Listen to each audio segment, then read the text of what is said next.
There is a moment, and you know exactly when it happened, when something shifted inside you. You were mid-conversation, or maybe mid-argument, and suddenly the fog lifted. You saw them. Not the person they had convinced you they were. Not the charming, misunderstood soul who just needed your patience. You saw the pattern, the manipulation, the game, and in that same moment they saw that you saw. What happened next probably confused you. Maybe they exploded in rage that seemed wildly out of proportion.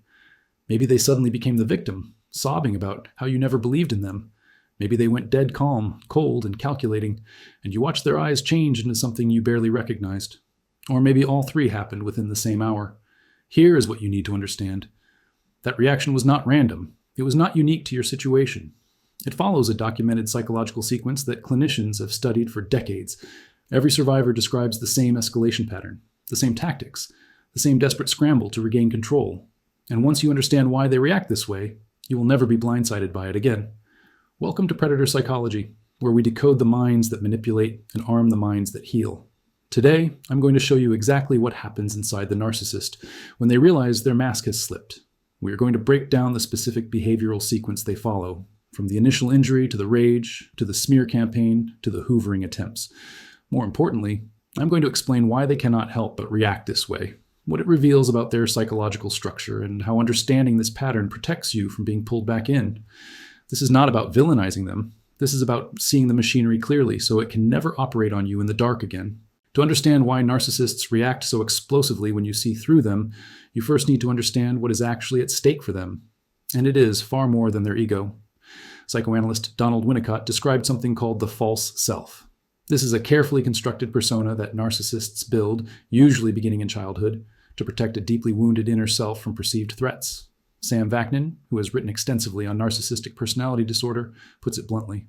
The false self replaces the narcissist's true self. It is designed to shield them from hurt by making them feel omnipotent and special. This false self requires constant fuel. Clinicians call it narcissistic supply.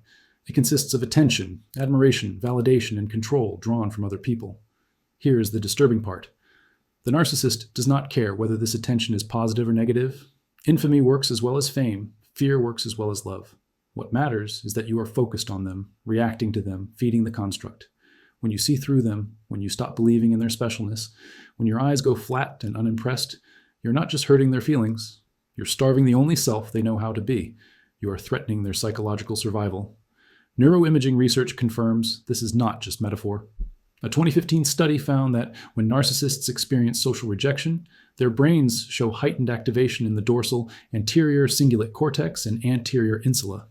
These are the same regions that process physical pain. The narcissist literally feels wounded at a neurological level, even when they deny it verbally. This is why your awakening triggers such a dramatic response. You have not just criticized them, you have attacked the very foundation of their psychological existence.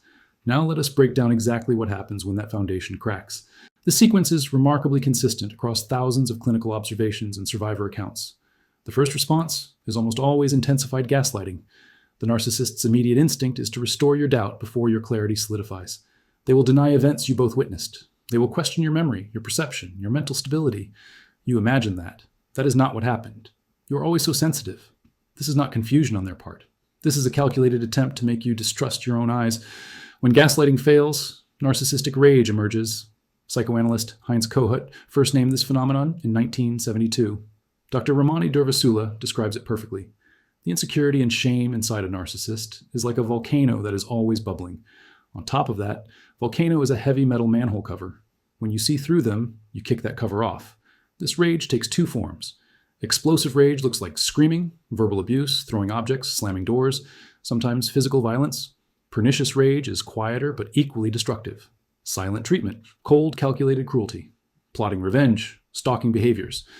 Both forms share a key characteristic. They are wildly disproportionate to whatever triggered them. You might have simply stated a fact, and suddenly you're facing a 5-hour onslaught. Research by Krizan and Johar found that vulnerable narcissism in particular drives intense rage through suspiciousness, dejection, and angry rumination. The narcissist is not just angry at you. They are drowning in shame they cannot tolerate. If rage does not work, they shift to the reversal sequence. Psychologist Jennifer Freyd named this pattern DARVO. Deny, attack, reverse victim, and offender. First, they deny. I did not do that. That never happened. If I did, it was not that bad. Then they attack. Not the issue, but you, your credibility, your mental health, your motives. You're crazy. You are abusive. You are the problem. Finally, they reverse positions entirely. Suddenly they are the victim. You are the aggressor. They were just trying to love you, and look how you treated them. Freud's research documented something chilling. Exposure to DARVO directly increases self-blame in actual victims. Even when you intellectually understand what is happening, this tactic can make you doubt yourself. That is exactly why they use it. Next comes the smear campaign. Dr. Ramani calls this large-scale gaslighting. The narcissist begins spreading lies, exaggerations, and distortions to everyone in your shared social world. Friends, family, co-workers. They position themselves as the wounded party and paint you as unstable, unreliable, or dangerous. Here is what makes this particularly insidious. The narcissist often believes their own version. Joseph Burgo, author of The Narcissist You Know, notes that the narcissist is so committed to their truth that their lies may not be conscious. They have genuinely rewritten history in their own mind. To execute this campaign, they recruit what survivors call flying monkeys. Named after the Wizard of Oz, these are people the narcissist enlists to do their bidding, spreading gossip, delivering messages, pressuring you to reconcile. These recruits often have narcissistic traits themselves, including a desire for attention, a lack of empathy, and a willingness to bully. Then comes what behavioral psychologists call the extinction burst. When previously reinforced behavior suddenly stops working, the subject dramatically escalates their attempts before giving up. You will see more love bombing, more rage, more desperate manipulation tactics, grand gestures of apology followed by immediate return to abuse. This phase typically lasts 3 to 7 days of sustained non-engagement, though it can extend longer and become dangerous. Finally, the narcissist either discards you or attempts to hoover you back. The discard is often shockingly cold. They may already have new supply lined up. You're simply no longer useful.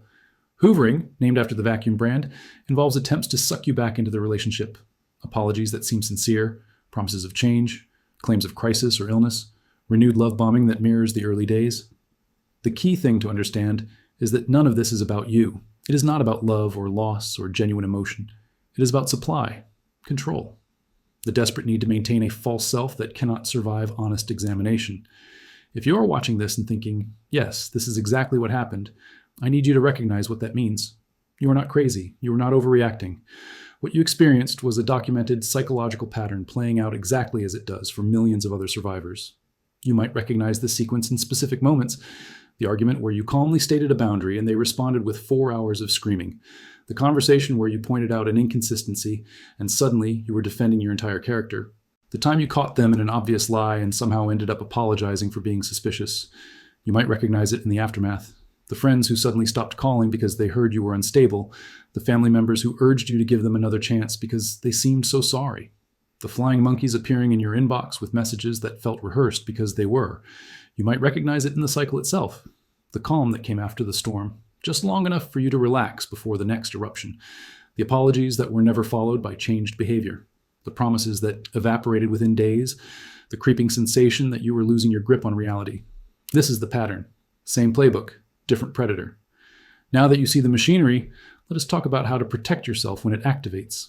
First, understand that the period of awakening and separation is statistically the most dangerous time. Research shows that 1/5 of women killed by intimate partners had never been physically abused until the murder itself. This is not meant to frighten you into staying. It is meant to emphasize the importance of safety planning before you confront or leave. Do not warn them. Secure important documents. Establish independent finances. Create confidential communication channels they do not know about. If there is any history of physical intimidation, involve professionals. Second, expect the extinction burst and prepare for it. When you stop reacting, their behavior will escalate before it subsides. This is not a sign that your strategy is failing. It is a sign that it is working. They are losing control and they know it. Third, document everything. Keep records of communications, incidents, and smear campaign content. Do this calmly and systematically. This protects you legally and helps maintain your grip on reality when gaslighting intensifies. Fourth, limit information flow. The narcissist will use any knowledge of your life, plans, or emotions as ammunition. Practice what clinicians call gray rock. Be boring. Be unresponsive. Give them nothing to work with. Fifth, strengthen your support system with people who understand this dynamic. Not everyone will. Some people in your life may become flying monkeys without realizing it. Identify the ones you can trust and lean on them. Finally, consider working with a therapist who specializes in narcissistic abuse. This is not about being broken. It is about having expert support as you rewire patterns that were deliberately installed in you.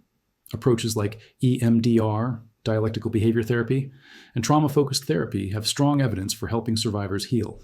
Here's what I want you to carry with you from this. The narcissist's extreme reaction to being seen reveals everything they spend their lives trying to hide. Beneath the grandiosity is fragility so profound that your simple clarity threatens their entire psychological existence. The rage, the smear campaigns, the DARVO, the hoovering, these are not evidence of how much they loved you. They are evidence of how desperately they needed to control you. You did not break them by seeing clearly. They were already broken. You simply stopped participating in the lie. Your ability to finally see the pattern is not a weakness that took too long to develop. It is a strength that emerged despite systematic efforts to prevent it. That clarity is now yours permanently. They cannot take it back. They cannot gaslight you into unseeing what you have seen. The pattern is the protection. Now you see it. If this shifted how you understand what happened to you, subscribe. There is more to unpack, and you deserve to understand all of it.